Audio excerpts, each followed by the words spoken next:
اعوذ باللہ من الشیطان الرجیم بسم اللہ الرحمن الرحیم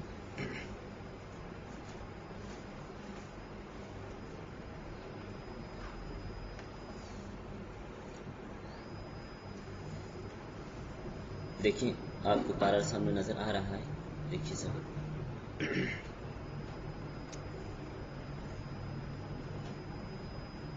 الذین وہ لوگ یبخلون جو بخل کرتے ہیں، وَيَأْمُرُونَ النَّاسَ اور حکم دیتے ہیں لوگوں کو بالبخل بخل کا، وَيَكْتُمُونَ اور چھپاتے ہیں ما وہ چیز آتاہم اللہ جو اللہ تعالی نے دی ہے ان کو، من فضلہ اپنے فضل سے، وَأَعْتَدْنَا اور ہم نے تیار کیا ہے للکافرین کافروں کے لیے عذابا مہینا عذاب رسوا کرنے والا۔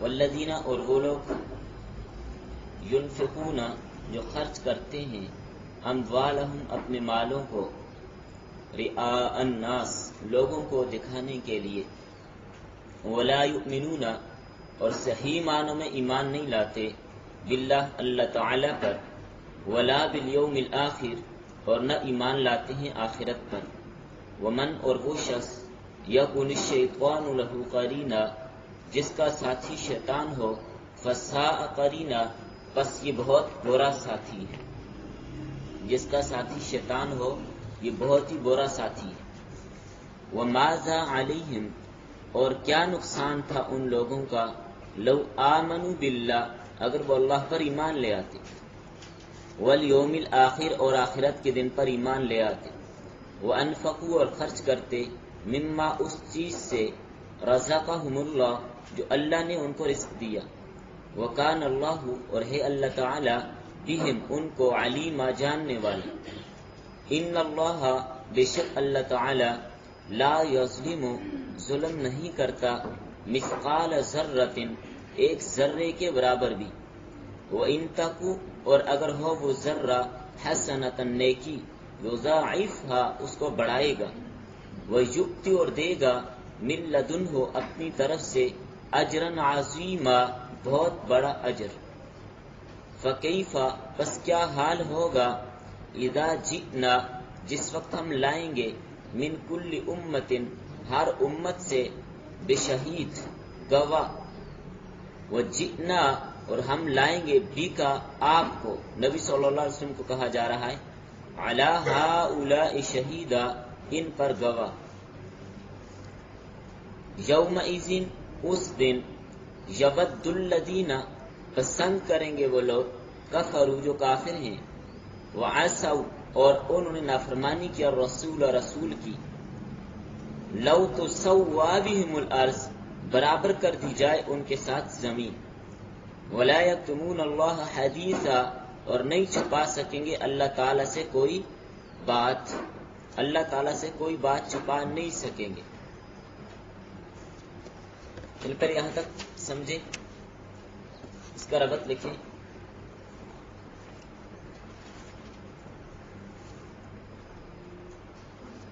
اللہ کی راہ میں خرچ کرنے والوں کا ذکر تھا، اب آگے ان لوگوں کا ذکر کیا جا رہا ہے جو بخیل ہیں اور بخل کی ترغیب دیتے ہیں، اور اللہ تعالیٰ کی دی ہوئی نعمتوں کو چھپاتے ہیں، اور اپنے اوپر بھی ان نعمتوں کا اظہار نہیں کرتے، مصنوعی طور پر اپنے آپ کو فقیر اور غریب ظاہر کرتے ہیں تاکہ دیکھنے والا یہ سمجھے کہ یہ غریب آدمی ہے، اس کے پاس کچھ بھی نہیں۔ اس طرح کرنے کا مقصد ان کا یہی ہوتا تھا کہ لوگ ان سے اپنی مجبوری میں کوئی سوال نہ کر دیں، وضاقتہ غریبوں والی بناتے تھے۔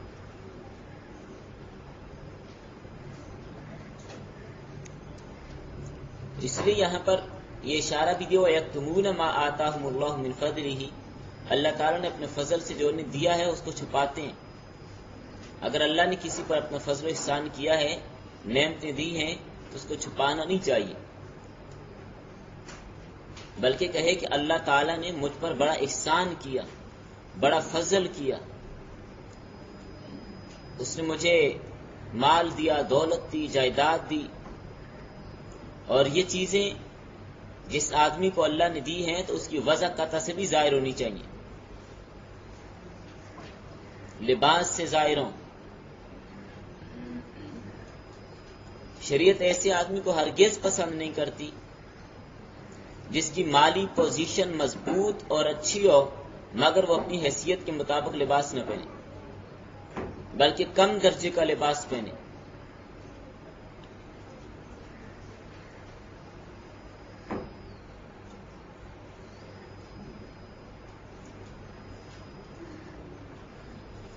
البتہ کام کے وقت مسئلہ الگ ہے، کام کاج کرتے وقت لباس بدلا جا سکتا ہے۔ ایک آدمی مزدوری کرتا ہے یا کوئی آدمی گاڑیوں کا کام کرتے ہے، خراج مشین پر کھڑے، تو وہاں پر تو ظاہر ہے نہیں کاٹن کا سوٹ پہن کے کھڑا ہوگا۔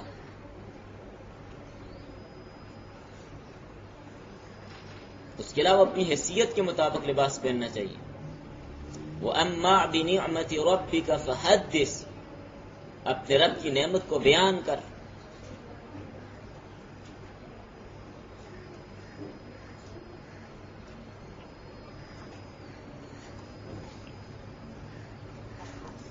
بخل کہتے ہیں جہاں پر مال خرچ کرنے کی ضرورت ہو وہاں نہ خرچ کرے۔ اسی طرح بخل جس طرح مال میں ہوتا ہے علم میں بھی ہوتا ہے، مال اور علم دونوں میں بخل کرنا مذموم خصلت ہے۔ علم میں بخل، کوئی بات معلوم اس کو چھپا دینا، کوئی نسخہ معلوم اس کو چھپانا، مسئلہ معلوم اس کو چھپانا۔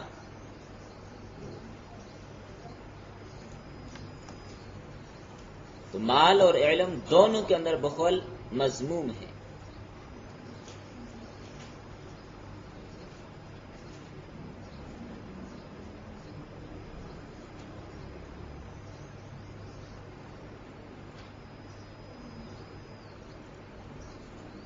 آگے کچھ ان لوگوں کو تذکرہ کیا کہ بظاہر بخیل تو معلوم نہیں ہوتے، لیکن اپنا مال ریا اور دکھلاوے کے لیے خرچ کرتے ہیں، محض اپنی شہرت کے لیے خرچ کرتے ہیں۔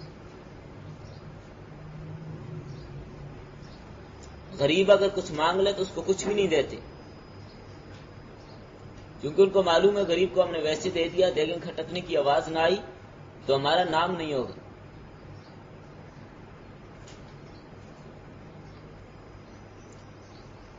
اور یہ سمجھا جاتا ہے کہ جب تک پورے محلے کو پتہ نہ چلے کہ ہم نے یہ کام کیے تو سب کا ہوگا ہی نہیں۔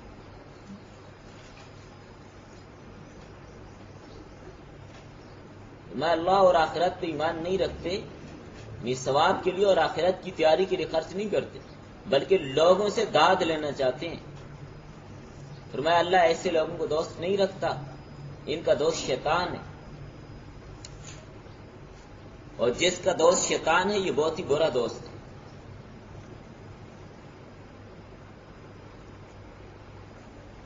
شادی بیاہ کے موقع پر رسم و رواج کے طور پہ خرچ کرنا، ایصال ثواب کے لیے رسم و رواج کے طور پہ خرچ کرنا،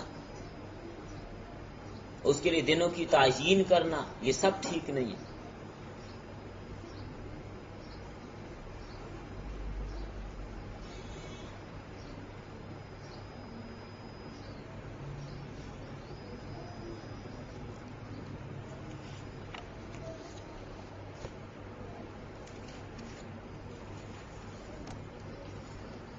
اور جس کا ساتھی شیطان ہے یہ برا ساتھی ہے، یہ ایسا یار ہے جو مار سے بھی برا ہے۔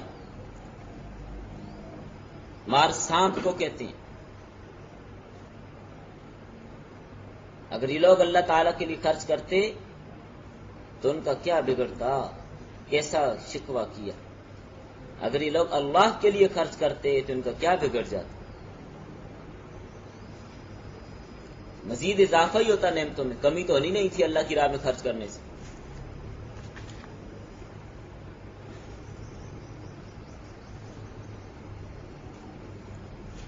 ثواب کے کام پہ خرچ کرنے سے فائدہ ہی فائدہ ہونا تھا۔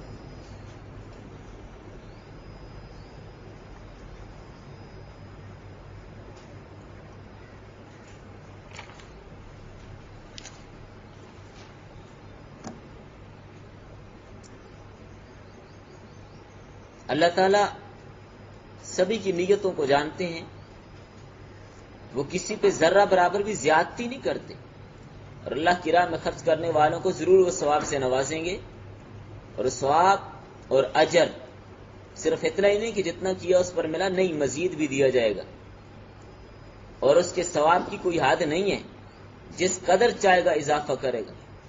مدار اخلاص پہ ہے، جتنا اخلاص زیادہ ہوگا اتنا ہی زیادہ ملے گا۔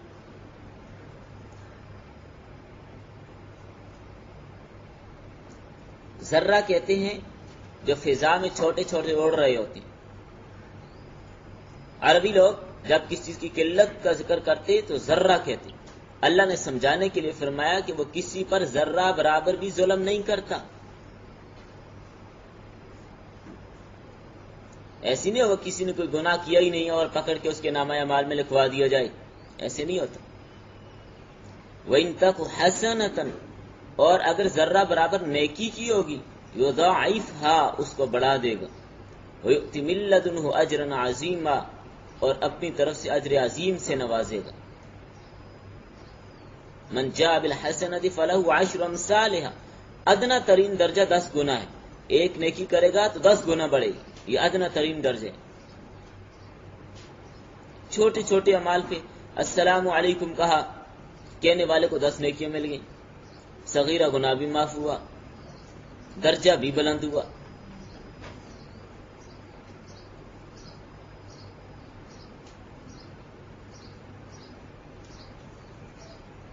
اس طرح سبحان اللہ، الحمدللہ، اللہ اکبر۔ اگلی آیت میں یہ بات جو فرمائی، اس وقت کیا حال ہوگا ان لوگوں کا جو حقوق کی پرواہ نہیں کرتے۔ جس وقت ہم حاضر کریں گے ہر امت سے ایک گواہ، یعنی اس امت کا نبی، ہر امت سے ہم ایک گواہ حاضر کریں گے، یعنی فکیف اذا جئنا من کل امت بشہید، تو اس سے مراد گواہ سے نبی ہے جو ان کے اعمال اور ان کے کارتوتوں کی گواہی دے گا۔ اور فرمایا اے محمد صلی اللہ علیہ وسلم، آپ کو ان لوگوں پہ گواہ بنائیں گے اور گواہی کے لیے آپ کو حاضر کریں گے، یعنی ہر امت کے نبی اپنی امتوں کے بارے میں گواہی دیں گے کہ ہم نے ان تک احکامات پہنچا دیے تھے، انہوں نے مذاق اڑائے، نافرمانیاں کی، انہوں نے انکار کیے۔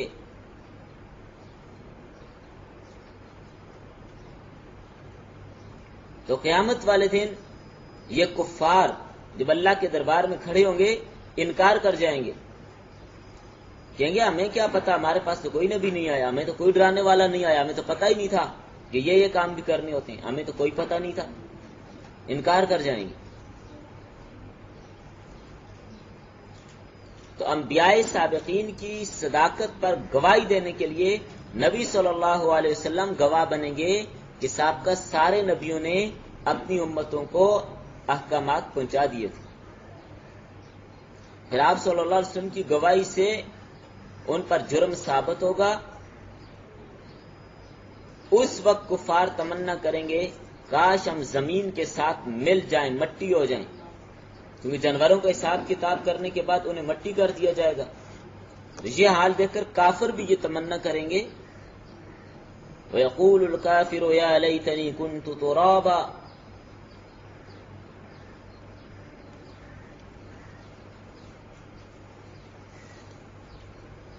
ایک تفسیر اس کی یہ ہے، اور ایک تفسیر دوسرے انداز سے سمجھیے۔ بخاری میں ایک روایت آتی ہے، نبی صلی اللہ علیہ وسلم نے فرمایا کہ اللہ تعالی جب قیامت کے دن تمام مخلوقات کو اکٹھا کریں گے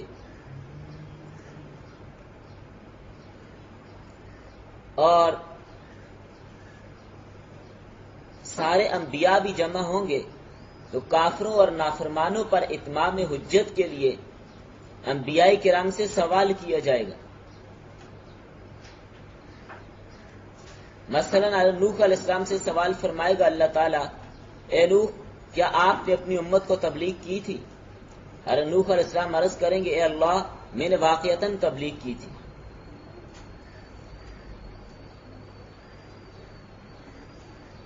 پھر نوح علیہ السلام کی امت سے سوال ہوگا، کیا نوح علیہ السلام نے تمہیں دعوت دی تھی، تبلیغ کی تھی؟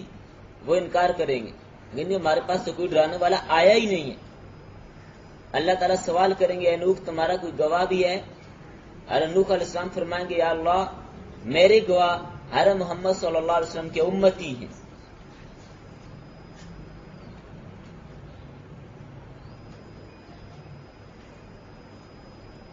اور اب وہ لوگ سوال کریں گے کہ یہ لوگ تو ہمارے زمانے میں موجود ہی نہیں تھے، یہ کیسے گواہ بنتے ہیں؟ تو امت محمدیہ جواب دے گی کہ ہم نے قرآن کریم میں پڑھا ہے جس میں صاف طور پر لکھا ہوا تھا کہ نوح علیہ السلام اور اسی طرح دیگر انبیاء نے تبلیغ کی تھی، اور ہمیں ہمارے نبی صلی اللہ علیہ وسلم نے بھی ایسا ہی فرمایا تھا۔ جب اللہ تعالیٰ اور اس کا رسول برحق فرماتے ہیں کہ مثلا نوح علیہ السلام نے تبلیغ کی تھی تو ہم برحق اور سچی گواہی دے رہے ہیں۔ جب نبی صلی اللہ علیہ وسلم کی امت گواہی دے چکے گی تو اب نبی صلی اللہ علیہ وسلم اپنی امت پر گواہی دیں گے، اپنی امت کی تصدیق کریں گے کہ یا اللہ میری امت ٹھیک کہتی ہے۔ تو گویا کہ آپ صلی اللہ علیہ وسلم کی حیثیت سرکاری گواہ کی ہوگی، اور اسی طرح تمام نبیوں کی امتیں انکار کریں گی اور کہیں گی کہ ہمارے پیغمبروں نے ہمیں تبلیغ نہیں کی، اور پیغمبر دعویٰ کریں گے کہ ہم نے تبلیغ کی ہے، اور یہ امت محمدیہ، یہ امت مسلمہ ان سب پر گواہی دے گی کہ پیغمبروں نے تبلیغ کی ہے۔ نبی صلی اللہ علیہ وسلم اپنی امت کی تصدیق فرماتے جائیں گے کہ میری امت نے جو کہا سچ کہا۔ اس فیصلے پر پھر ان لوگوں پر جرم عائد کر دیا جائے گا۔ اس کی طرف اشارہ کیا فَكَيْفَ إِذَا جِئْنَا مِنْ كُلِّ أُمَّةٍ بِشَهِيدٍ وَجِئْنَا بِكَ عَلَى هَؤُلَاءِ شَهِيدًا، پس کیا حال ہوگا جس وقت ہم لائیں گے ہر امت میں سے ایک گواہ، اور اے نبی صلی اللہ علیہ وسلم آپ ان پر گواہ ہوں گے۔ میری امت نے جو گواہی دی ہے وہ حق گواہی دی۔ یومئذ یود الذین کفروا، اس دن پسند کریں گے وہ لوگ جو کافر ہیں، وعصوا الرسول، اور انہوں نے نافرمانی کی رسول کی۔ کس چیز کو پسند کریں گے؟ لو تسوا بہم الارض، کاش کے برابر کر دی جائے ان کے ساتھ زمین، کہ ان کو دفن کر کے زمین کو ہموار کر دیا جائے، یہ کہ ان کو مٹی کر کے زمین کے برابر کر دیا جائے۔ ولا یکتمون اللہ حدیثا، اور نہیں چھپا سکیں گے اللہ سے کوئی بات۔ 7ویں پارے میں آپ یہ بات پڑھیں گی، مشرک لوگ انکار کریں گے اور قسمیں اٹھائیں گے، واللہ ربنا ما کننا مشرکین، اللہ کی قسم ہم نے تو کوئی شرک نہیں کیا، ہم تو شرک نہیں کرتے تھے، ہم اللہ کے ساتھ کسی کو شرک نہیں ٹھہراتے تھے۔ مشرک اتنے ڈھیٹ ہیں اور بے حیا ہیں جو قیامت کے دن اللہ کی سچی عدالت میں بھی جھوٹ بولنے سے باز نہیں آئیں گے۔ پھر اللہ تعالیٰ کی طرف سے ان کی زبانوں پر مہر لگ جائے گی۔ الیوم نختم علی افواہہم، زبانوں پہ منہوں پہ مہر لگے گی، آج ہم ان کے منہوں پر مہر لگا دیں گے، پھر یہ بول نہیں سکیں گے۔ کان بولیں گے، ناک بولے گا، ہاتھ بولیں گے، ایک ایک عضو بولے گا، اور سب کچھ بتا دیں گے کہ یہ کیا کرتے رہے۔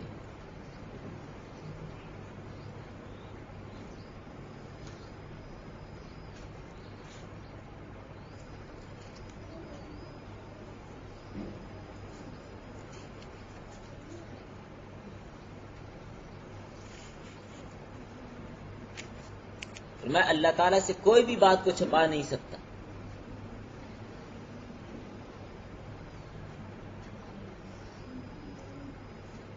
بعض لوگ یہ اعتراض کرتے ہیں کہ زبان پر، منہ پر مہر لگ جائے گی اور باقی اعضاء گواہی دیں گے، تو باقی اعضاء کیسے گواہی دیں گے؟ کان کیسے بولے گا، ناک کیسے بولے گا، ہاتھ کیسے بولیں گے، آنکھیں کیسے بولیں گی جبکہ ان کی زبان نہیں ہے؟ تو آسان سا بات جواب ہے، بالکل آسان جواب ہے، کوئی مشکل بات نہیں۔ یہ اعتراض جو لوگ کرتے ہیں وہ ناسمجھی کی بنیاد پر کرتے ہیں۔ حضرت تھانوی رحمۃ اللہ علیہ فرماتے ہیں یہ زبان جو بول رہی ہے اس کی زبان کہاں ہے؟ اس زبان کی زبان ہے، یہ بھی تو گوشت کے ٹکڑا ہے بول رہا ہے۔ تو جس طرح یہ گوشت کے ٹکڑے بول رہا ہے تو کان بھی گوشت کے ٹکڑے، ہاتھ پاؤں بھی گوشت ہیں، تو یہ بھی بولیں گے۔ زبان کی زبان بھی تو نہیں ہے نا، لیکن بول رہی ہے۔ بات کو سمجھیں کہ اللہ تعالی ہر چیز پر قادر ہے. وہ چاہے تو زبان کو بلوائے، چاہے تو کان کو بلوائے، اس سے کون پوچھنے والا، اس کی مرضی ہے. جس چیز کے اندر اللہ جو صلاحیت رکھتے وہ ویسی ہو جائے گی. جس چیز کے اندر اللہ تعالیٰ جو صلاحیت رکھتے وہ ایسے ہو جائے گی. تو اللہ تعالیٰ کے لیے کوئی مشکل نہیں ہے. لہذا اس طرح کے بالکل لچر قسم کے، گھٹیا قسم کے اعتراض کرنا جن کی کوئی حقیقت نہیں ہے، بالکل بے بنیاد ہے. یہ اللہ تعالیٰ کی قدرت کا انکار ہے. کہ ہاتھ اور پاؤں کیسے بولیں گے؟ جس طرح زبان بولتی ہے، کون بلا رہا ہے؟ اللہ بلا رہا ہے. تو اسی طرح ہاتھ اور پاؤں کو بھی اللہ بلائے گا، اس کے اختیار میں. لہذا ایسے اعتراض کرنے یہ فضول ہے.